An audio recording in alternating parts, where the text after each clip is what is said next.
Today, we're going to Sure. be talking about, Paul, this is an episode where you were our guest because as an internist, as America's primary care physician, who better to talk us through episode number 316, lower extremity edema, than you, Dr. Paul Nelson Williams.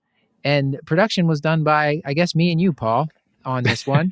Yeah. So we did a great job, I have to say. Paul, so let's start off with pathophysiology of lower extremity edema.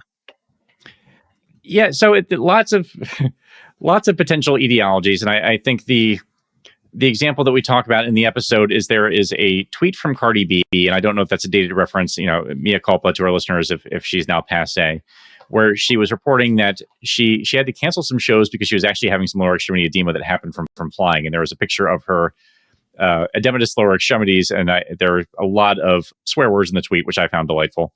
But in any case, I thought that it was a nice example of a couple of things that can actually cause lower extremity edema. So it's your reminder is that the big broad framework of that is whether you have increased hydrostatic pressure, so increased venous pressure causing fluid to go out into the interstitium, or decreased oncotic pressure, so there's decreased forces pulling the fluid back into the vessels where they belong. So in either way, you have extra fluid outside the space where it's actually supposed to be.